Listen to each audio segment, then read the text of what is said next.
Good afternoon, class 10th. Children, today I'll be discussing the structure of ear along with its functioning, the important parts, and the functioning, right?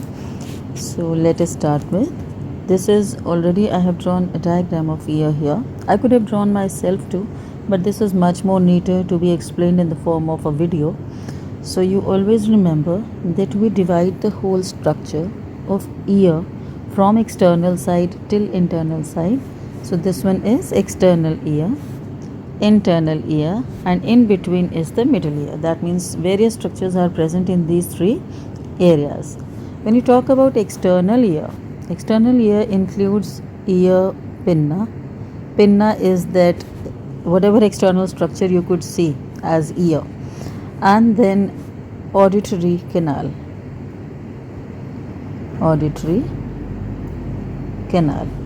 right? These two structures are the part of internal ear. I mean, you start with here and you end up till this area, right? These two structures are there in external ear. Then also one more thing, that is the eardrum. You also call it tympanum. Okay, tympanum. The three structures in external ear pinna, auditory canal, and eardrum. In middle ear, you have two structures.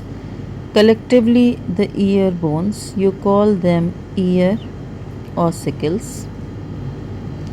The smallest bones of the body are present in the middle ear ossicles, and the sequence is malleus, incus, and stapes. This is from external to internal, from the outer side to the inner side. The sequence is malleus, incus, stapes. You can learn it as miss, and reverse order is sim. Okay, and the other structure which is present in middle ear is eustachian tube.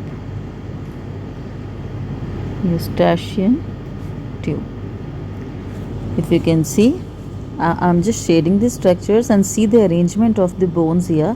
This purple area is middle ear, and first of all this bone, just hold on, this bone, this is malleus, right, followed by the second one incus, and the last one slightly triangular, and the smallest of all is stapes. So three bones there. Please see the arrangement, it is like this, right? This arrangement is liver like, children, right? Such arrangement is basically for amplification of sound, right? This is sometimes asked and give reason why too, that why the bones of ear has liver like arrangement. So you say for the amplification of sound, right? The other structure is this tubular extension, which is connecting your ear to your throat. That's why sometimes when our ear gets blocked up, we try to swallow things up. When you sit in flight, at that time you always have the pressure difference and your ear gets blocked up. At that time the air hostess always suggests to swallow, keep swallowing, because that action basically, since it is connected to your throat, that action basically releases the air pressure difference which is generated in the middle ear. Okay, so this is something which connects to the throat. And the last one is internal ear, the most important of all, children, with respect to the board exams. You can see that we have divided the internal ear, this whole area basically, you remember that this whole area right here, this whole area is known as membranous labyrinth, right? Internal ear is also known as membranous labyrinth. Fine. So, but this labyrinth is not the only structure. You have to divide it into two. First of all, you see that this is a common platform. This portion is the common platform, right? And you see that this platform is attached to the innermost bone, stapes. So the point of attachment where this innermost bone is attached to the internal ear, that point is known as oval window.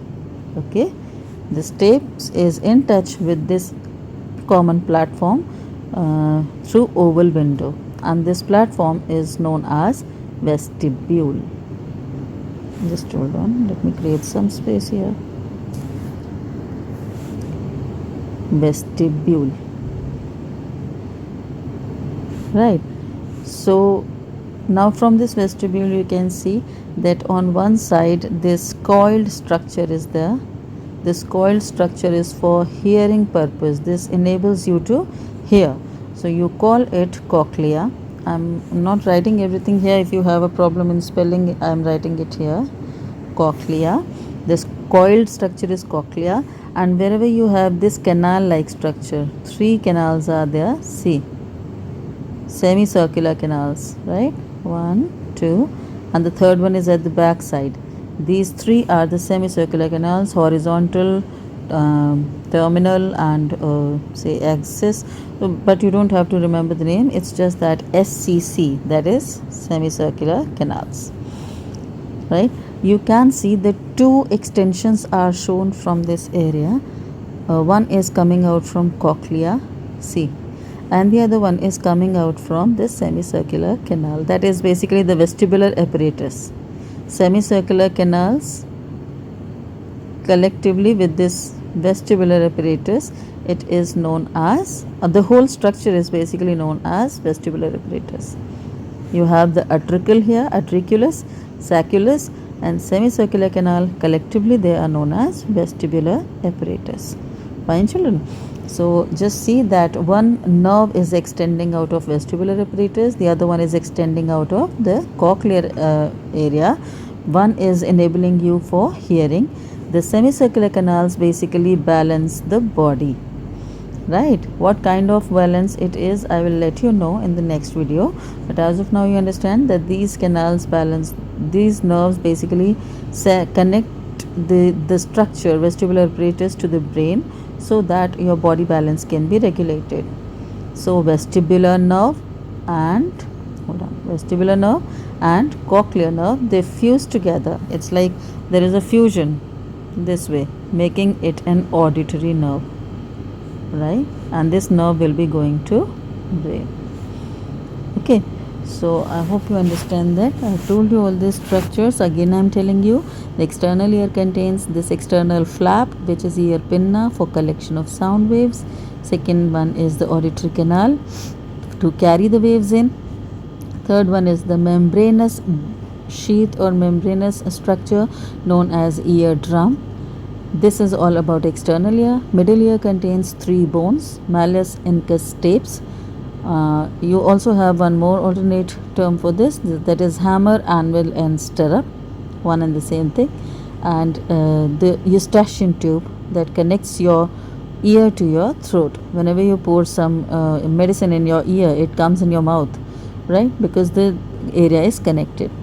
And the internal ear is actually, middle ear is connected to internal ear through oval window, and the point of an attachment is between the stapes and the vestibular apparatus, vestibule. Okay, and internal ear contains 2 things. One is the vestibular apparatus, including utriculus, sacculus, and semicircular canals, and the second one is cochlea. Cochlea is for hearing, and vestibular apparatus is for balances, the static balance, that means when your body is at rest, and the dynamic balance when your body is in movement. Okay, so 2 nerves extending out of 2 structures, one is vestibular nerve, one is cochlear nerve, but they fuse together to form one auditory nerve, taking both kinds of impulses to brain. Alright, this is all about the structure. In the next video with the same diagram, I will be telling you about the functioning. Alright children.